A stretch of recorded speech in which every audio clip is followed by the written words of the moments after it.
Napanaginipan mo na bang bumalik sa isang lumang bahay? Yung tahimik medyo madilim. At parang puno ng alaala habang naglalakad ka sa loob nito. Minsan pamilyar ang bahay, minsan naman hindi mo kilala pero parang may connection ka rito. Pero ano nga ba talaga ang ibig sabihin nito? Unang kahulugan, mga alaala mula sa nakaraan. Sa totoo lang, ang lumang bahay sa panaginip ay madalas simbolo ng past memories at dating emotion.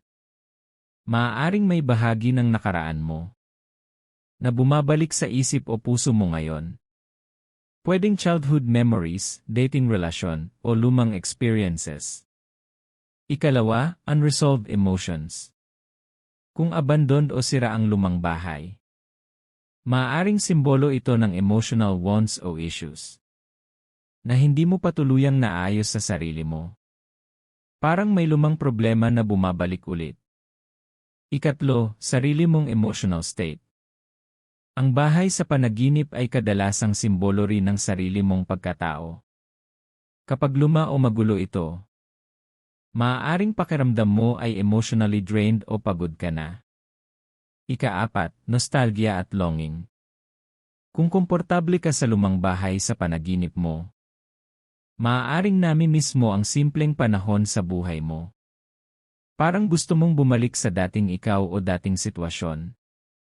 Ikalima, depende sa nangyari sa panaginip. Importante ang detalye. Kung malinis ang lumang bahay, acceptance at peaceful memories. Kung madilim at nakakatakot, fear at unresolved emotions. Kung ini-explore mo ang bahay, self-discovery at pag-unawa sa sarili. Kung gumuho ang bahay, malaking pagbabago o pagtatapos ng isang phase. Sa totoo lang, ang panaginip tungkol sa lumang bahay ay parang pagbisita sa sarili mong nakaraan. Minsan, ipinapaalala nito ang mga bagay na hindi mo pa tuluyang nalalampasan. Mga alaala na mahalaga pa rin sa'yo. Kaya kung napanaginipan mo ang lumang bahay, tanungin mo sarili mo, ano ba ang bahagi ng nakaraan ko na bumabalik ngayon? Kung nagustuhan mo ang video na ito, like, share, at subscribe sa Dream Signs para sa mas marami pang kahulugan ng panaginip. At ikaw, anong itsura ng lumang bahay sa panaginip mo? Nakakatakot ba o parang nostalgic lang? Ay comment mo sa baba. Hanggang sa susunod.